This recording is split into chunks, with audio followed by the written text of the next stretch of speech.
এটা সিলেটের মানুষের সবচেয়ে জনপ্রিয় গুনাহ। আপনারা সিলেটের মানুষ রাগ করবেন না, সিলেটের মানুষকে আমি অনেক বেশি ভালোবাসি দুই কারণে। আমাদের সিলেটে বর্তমানে অনেক মেয়ে ছেলে আইএলটিএস করছে, তাদের ইচ্ছা লন্ডন যাওয়া, তাই তারা ভুয়া ম্যারেজ অনুষ্ঠান করে স্বামী স্ত্রী সেজে কবুল বলে কাবিননামায় দস্তখত করে ভিডিও তৈরি করে, তা কতটুকু সঠিক আসরের দৃষ্টিতে এরকম অনুষ্ঠানের বিধান কি? এটা সিলেটের মানুষের সবচেয়ে জনপ্রিয় গুনাহ। গোটা বাংলাদেশের মানুষ অন্য এলাকায় এত 2 নম্বর বিয়ে হয় না যত 2 নম্বর বিয়ে সিলেট এলাকায় হয়। আপনারা সিলেটের মানুষ রাগ করবেন না, সিলেটের মানুষকে আমি অনেক বেশি ভালোবাসি দুই কারণে। এক হলো, আমি সিলেটের প্রত্যন্ত অঞ্চলে বিভিন্ন কাজে, ফাউন্ডেশনের সেবার কাজে প্রত্যন্ত অঞ্চলে গিয়েছি, আর দেশে বিদেশে সিলেটি মানুষ যে জায়গায় পাইছি, আমি বিভিন্ন জায়গায় আমি তাদেরকে দেখছি। সিলেটি মানুষের মধ্যে একটা গুণ হলো, সিলেট বলতে শুধু সিলেট না, সিলেট, মৌলভীবাজার, হবিগঞ্জ, পুরা বৃহত্তর সিলেটের মানুষের মধ্যে আমি দেখছি যে তারা আলেম উলামাদেরকে অনেক ভালোবাসে। ওলামাদের প্রতি এত ভালোবাসা বাংলাদেশের অন্য কোন জেলা মানুষের মধ্যে আমি পাইনি। এটা আমার অভিজ্ঞতা, আলহামদুলিল্লাহ। আবার দ্বিতীয় কারণ হলো যে সিলেটে এত উলামা একরাম, এত আল্লাহর নেককার বান্দা, যে এত বেশি উলামা একরাম, এত বেশি নেককার বান্দা বর্তমানে বাংলাদেশের অন্য অনেক জেলাতে নাই।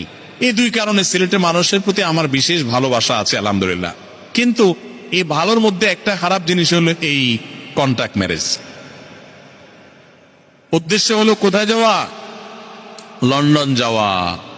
ও ভাই, লন্ডন যাইবার জন্য যদি আপনি কন্ট্রাক্ট ম্যারেজ করেন, লন্ডন যাইতে পারেন আর না পারেন জাহান্নামে যাওয়া নিশ্চিত। কেন জাহান্নামে যাওয়া নিশ্চিত? কারণ কন্ট্রাক্ট ম্যারেজ প্রথমত একটা ভুয়া জিনিস, এটা একটা মিথ্যা এবং প্রতারণা। আপনি কর্তৃপক্ষকে ধোঁকা দিচ্ছেন। আপনারা দুইজন দুই পথের যাত্রী, আপনারা কেউ স্বামী স্ত্রী না, শুধুমাত্র নাটক সাজাইছেন, এটা প্রতারণা করলেন।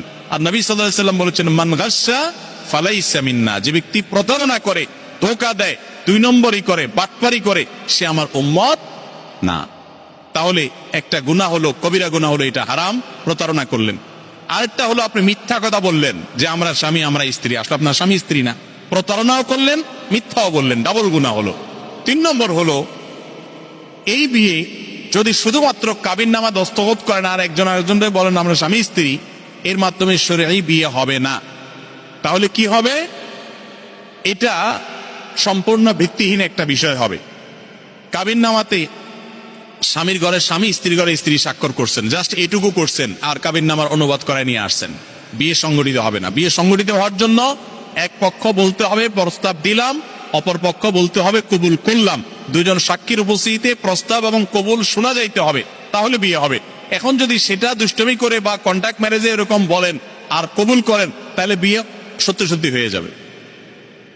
এবার ওই মহিলা, ওই বেটি যদি আরেক জায়গায় বিয়ে বসে, তাহলে ওই বিয়ে হবে না, কারণ তার প্রথম জায়গায় কি হয়ে গেছে? বিয়ে অলরেডি হয়ে গেছে। নবী সাল্লাল্লাহু আলাইহি ওয়াসাল্লাম বলেছেন, সালাতুন জিদ্দুহুন্না জিদ্দুন ওয়া হাজলুহুন্না জিদ্দুন, 3টা কাজ মজা করে করলে আর ওই 2 নম্বরই করলে যা হবে, সিরিয়াসলি করলে তা হবে। তার মধ্যে একটা হলো বিয়ে। আপনি তো টেরই পান না যে বিয়ে কখন হয়ে বসে আছে। এই জন্য কন্ট্রাক্ট ম্যারেজ যদি আপনি শুধু কাবিননামা স্বাক্ষর করেন, তো বিয়ে হয় না। স্বামী স্ত্রীর মতো করে দুজন বিদেশ যাচ্ছেন, একসাথে থাকতেছেন, অনেকে পরিচয় দিচ্ছেন, এগুলো সব গুনাহ হচ্ছে, জেনা হচ্ছে, মিথ্যা হচ্ছে, প্রতারণা হচ্ছে। মুসলমানের লজ্জা হওয়া উচিত, একটু হালুয়া রুটি ভালো খাওয়ার জন্য একটা মিথ্যার উপরে সে নিজেকে দাঁড় করাতে পারে না। ইমানি শক্তি নাই, দুর্বল হয়ে গেছে। আপনি লন্ডন যান উপার্জন করার জন্য, পড়াশোনা করার জন্য, বৈধ পন্থায়। আপনি হারাম এবং মিথ্যার উপরে দাঁড় করিয়ে প্রতারণা করে আপনি সেখানে যেতে পারেন না। আল্লাহ তাআলা আমাদেরকে ইমানি শক্তি দান করুন, যাতে আমরা সামান্য একটু লোভে পড়ে আমাদের ইমান বিক্রি করে না দেই।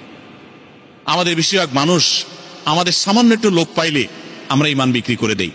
এই জন্য সিলেটের ভাইয়েরা, আল্লাহর ওয়াস্তে জীবন চলে যাবে এই ভুল পথে, হারামের পথে পা বাড়াবো না ইনশাআল্লাহ। ঠিক আছে তো?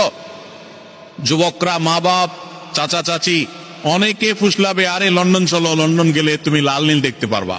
বলবেন একটু হালুয়া রুটি খাইলাম, ভালো থাকলাম, বুঝলাম, এরপরে স্থায়ীভাবে জাহান্নাম যে বরাদ্দ হয়ে যাবে তার কি হবে? অতএব আমরা বেঁচে থাকবো তো ইনশাআল্লাহ। এই কন্ট্রাক্ট ম্যারেজ সিলেটের বহুল জনপ্রিয় গুনাহের কাজ। আল্লাহ তাআলা আমাদেরকে এটা থেকে বেঁচে থাকার তৌফিক দান করুন।